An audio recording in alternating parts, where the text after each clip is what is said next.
Pemirsa, kerumunan di sejumlah restoran cepat saji di Jakarta dan daerah lainnya berujung pada pembubaran oleh Satpol PP. Restoran cepat saji yang dianggap melanggar protokol kesehatan juga ditutup sementara dan dikenakan sanksi.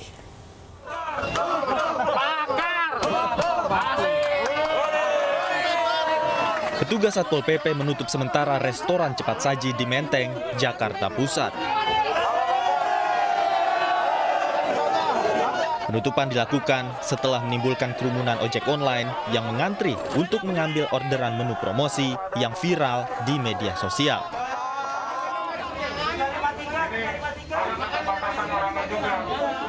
Bahkan kerumunan terjadi hingga ke dalam restoran. Meski mengenakan masker, namun para driver tidak menjaga jarak.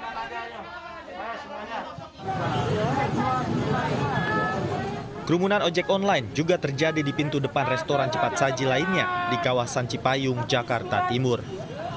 Mereka mengantri untuk menunggu orderan yang kemudian diantarkan ke pelanggannya. Merespon masalah ini, Pemprov DKI Jakarta akhirnya menyegel 5 gerai restoran siap saji yang mengabaikan aturan protokol kesehatan. Sanksi denda administrasi maksimal Rp50 juta turut diberlakukan. Satgas juga dan ditutup sementara 1 kali 24 jam. Ada berapa jumlahnya, Pak? Kenapa? Ada 5 gerai yang ditutup ya. Gerai di Gambir, di Cideng, di Keramat Raya, Raden Saleh, di Pegangsaan. Ya, di Menteng ya. Ada denda maksimal atau gimana, Pak? Selain disegel ada denda kah nantinya? Ya, dendanya kan seperti biasa 50 juta. Sementara pihak restoran cepat saji mencoba antisipasi adanya kerumunan dengan hanya membuka pemesanan lewat drive-thru dan online. Pihaknya juga telah mengingatkan pengemudi ojek online untuk tertib dan menjaga jarak dalam mengambil pesanan. Sebetulnya kami juga sudah memperlakukan buka tutup gitu ya. Jadi kalau sudah kami melihat kalau kapasitasnya juga sudah banyak, kita tutup dulu sama-samanya. Lalu nanti kalau sudah mereda, kita buka kembali. Gitu ya. Kami juga sebetulnya sudah selalu mengingatkan teman-teman driver online delivery tersebut untuk juga selalu tertib mengantri gitu dan tetap menjaga prokes, menjaga jarak, tetap memakai masker.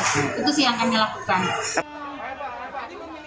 Kerumunan driver ojol di restoran cepat saji lantaran restoran mempromosikan menu makanannya yang bekerja sama dengan boy band asal Korea Selatan. Hanya bisa dibeli lewat layanan pesan antar, banyaknya warga yang memesan menimbulkan kerumunan dan mengabaikan protokol kesehatan. Dari Jakarta, tim liputan iNews melaporkan.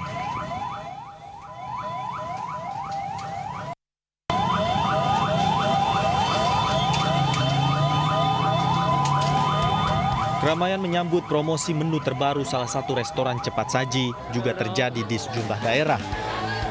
Antrian driver ojek online terjadi di restoran cepat saji di kawasan Depok, Jawa Barat. Membludaknya antrian membuat Satpol PP memasang garis pembatas. Sementara di salah satu gerai restoran cepat saji di Solo, aparat kepolisian membubarkan kerumunan driver ojek online. Aparat awalnya sudah mengatur sedemikian rupa agar antrian tidak terjadi kerumunan. Namun pembeli terus berdatangan hingga akhirnya terpaksa dibubarkan dan gerai ditutup sementara. Ratusan driver ojol pun kecewa karena pesanan mereka tak bisa dipenuhi.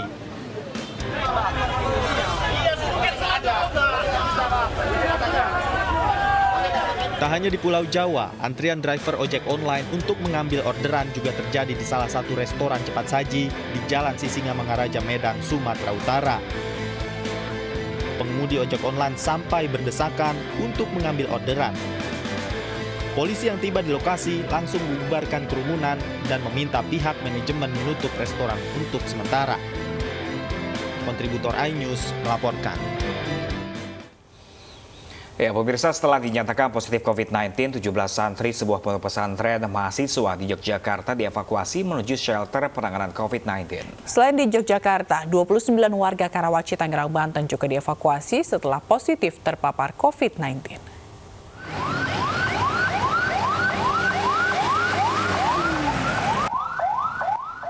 Iring-iringan mobil ambulans Rabu siang menjemput 17 santri mahasiswa Pondok Pesantren di Karangasem, Depok, Sleman, Yogyakarta. Penjemputan 17 santri dilakukan setelah dinyatakan terkonfirmasi positif COVID-19 usai menjalani tracing. Diduga para santri ini tertular dari luar lingkungan Pondok Pesantren. Sampai siang ini laporannya sekitar 17 dan akan dibawa ke shelter Gemawang ya. Gemawang kalau nggak salah. Mereka mahasiswa atau pejabat? Ini pondok ya, campur ya, mahasiswa. Ini kan pondok pesantren. Jadi mungkin dari klaster baru.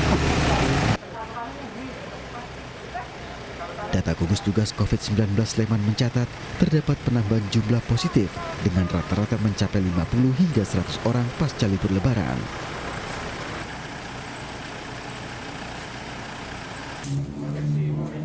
Sementara itu di Kecamatan Karawaci, Tangerang, Banten, 29 warga RW 11, Kelurahan Gerendeng, Rabu siang dievakuasi setelah dinyatakan positif dari hasil swab antigen massal.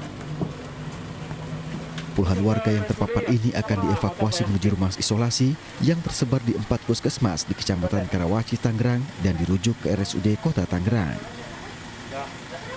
Saat ini sudah 29 orang dinyatakan positif. 11 orang warga RW 11 dan 1 orang warga RW 9 di Gerendeng Pulau sana. Kita sudah dari tadi membawa semua yang dinyatakan positif masuk ke RIT di Panunggangan Barat. Data Dinas Kesehatan Kota Tangerang mencatat hingga Rabu siang konfirmasi positif mencapai 9.742 orang atau bertambah 29 kasus dibanding hari sebelumnya, di mana 229 pasien masih dalam perawatan. Meski demikian, angka kesembuhan mencapai 9.327 orang dengan angka kematian sebanyak 186 kasus. Dari Yogyakarta dan Tangerang, Banten, tim liputan kontributor iNews melaporkan.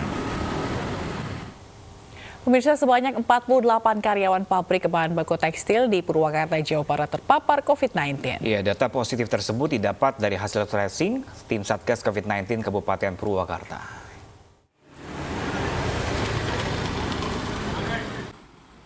Sebanyak 48 karyawan pabrik industri bahan baku tekstil terpapar virus COVID-19 setelah melakukan tracing yang dilakukan tim Satgas COVID-19 Kabupaten Purwakarta, Jawa Barat. Penemuan klaster area industri ini didapat berawal dari salah satu karyawan yang sakit usai menikmati libur Lebaran dan menyebar ke lingkungan pabrik. Puluhan karyawan yang terpapar COVID kini masih menjalani isolasi di sejumlah rumah sakit dan wisma. Yang terkena itu di SPV itu ada di bagian tertentu gitu, nggak di semua sektor. Nah, di bagian tertentu itu sudah dilakukan tracing dan testing gitu ya. Nah, untuk yang sudah testing, udah di tracing dan testing dan hasilnya negatif, masih melaksanakan. Tapi yang misalnya kontaknya erat sekali, mereka melakukan WFH. Meski 48 karyawannya terpapar COVID, PT South Pacific Viscose tetap beroperasi seperti biasa. Imbauan untuk menjaga protokol kesehatan tetap diberikan kepada para karyawan yang bekerja sehari-hari. Dari Purwakarta, Jawa Barat, Irwan, iNews melaporkan. Pemirsa, hingga hari kelima penyekatan kendaraan di pintu keluar jembatan Suramadu, Surabaya, petugas telah memeriksa hampir 11.000 orang untuk menjalani tes antigen. Dari ribuan peserta tes swab, 305 diantaranya positif COVID-19. Yang saya Pak Syarul ya.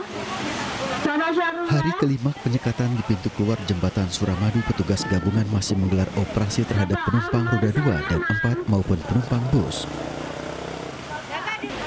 Hingga Rabu siang sebanyak 10.729 orang telah mengikuti tes swab antigen yang digelar Pemkot Surabaya melibatkan instansi terkait.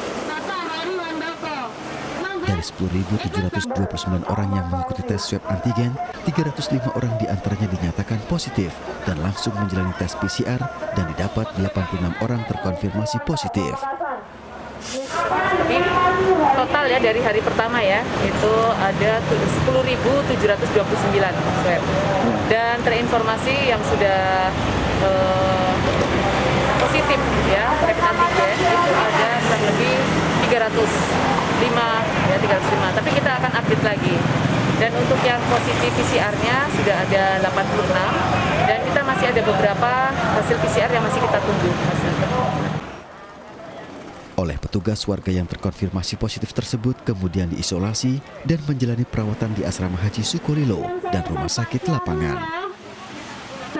Penyekatan masih akan dilakukan Polres Pelabuhan Tanjung Perak bersama pihak terkait untuk menekan angka penyebaran COVID-19 di Jawa Timur. Dari Surabaya, Jawa Timur, Yuda Prawira, iNews melaporkan. Masa pendukung Rizik Syihab berunjuk rasa di pengadilan dan Balai Kota Bogor meminta Rizik untuk dibebaskan. Unjuk rasa ricuh karena demonstran berusaha memaksa masuk ke kantor Wali Kota Bogor.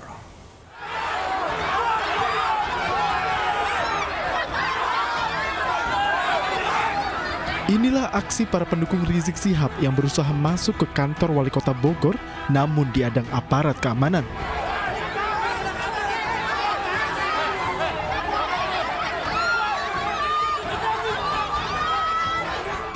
Kelompok tersebut menamakan dirinya Aliansi Umat Islam Sebogor Raya.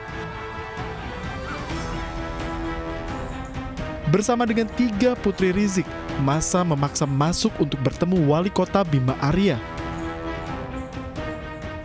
Pendukung Rizik pun sempat bertemu dengan beberapa anggota DPRD Kota Bogor guna menyampaikan aspirasi.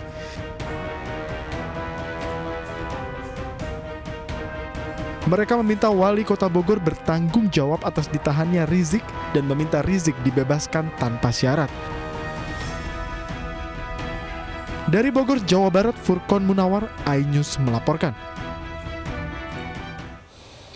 Polisi menangkap 26 orang yang terlibat bentrok antar kelompok ormas di Bekasi, Jawa Barat. Sejumlah barang bukti berupa senjata tajam dan kayu turut disita dari terduga pelaku.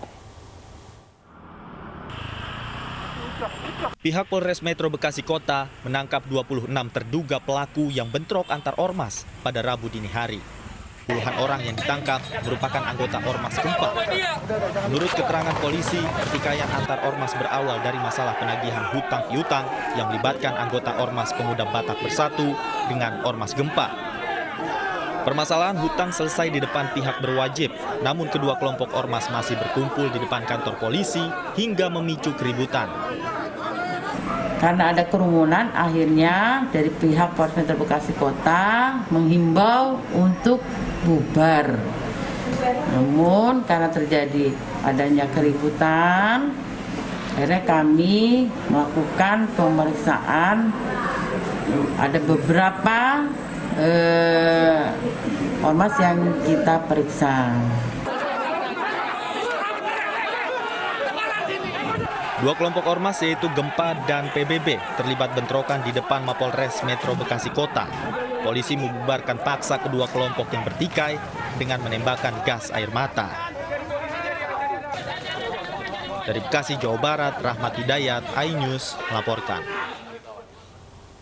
Tuntut ganti rugi, ratusan warga Solok Selatan, Sumatera Barat menggeruduk perusahaan pembangkit listrik. Kericuan terjadi saat aparat mengadang warga yang datang.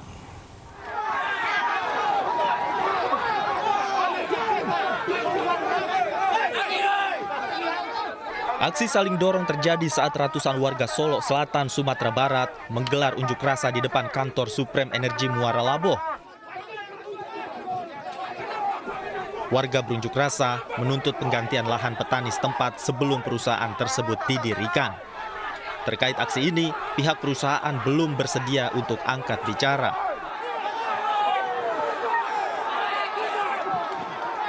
Di mana kami sebagai lingkungan perusahaan sampai hari ini belum ada kejelasan mengenai kontribusi terhadap masyarakat yang terdampak. Kemudian tenaga kerja yang selama ini digembor-gemborkan 60% itu ring 1 katanya, tapi tidak terjadi. Termasuk oknum-oknum perusahaan ini sudah kelewatan menurut kami, sampai-sampai penggantian rugi lahan tanpa melibatkan kerapatan adat.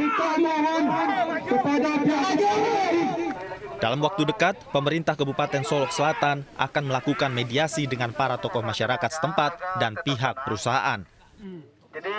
Dari Solok Selatan, Sumatera Barat, Budi Sunandar, iNews melaporkan. Sementara itu di Jakarta, pemirsa, puluhan mahasiswa pecinta ekosistem laut berunjuk rasa di depan Kedutaan Besar Jepang di Jalan MH Tamrin, Jakarta. Dalam aksinya, mahasiswa menolak rencana pembuangan limbah nuklir pemerintah Jepang di Laut Pasifik. Sambil membentangkan spanduk berisi tuntutan dan menggunakan kostum ala pelindung diri lengkap, mahasiswa pecinta lingkungan ini berunjuk rasa menolak rencana pembuangan limbah nuklir. Mahasiswa menilai pembuangan limbah ke laut dapat merusak kelangsungan ekosistem laut dan mengganggu mata pencarian nelayan Indonesia. Mahasiswa meminta pemerintah Jepang membatalkan rencana pembuangan limbah nuklir ke Laut Pasifik. Mahasiswa juga meminta pemerintah Indonesia melakukan langkah konkret pencegahan pembuangan limbah nuklir ke laut.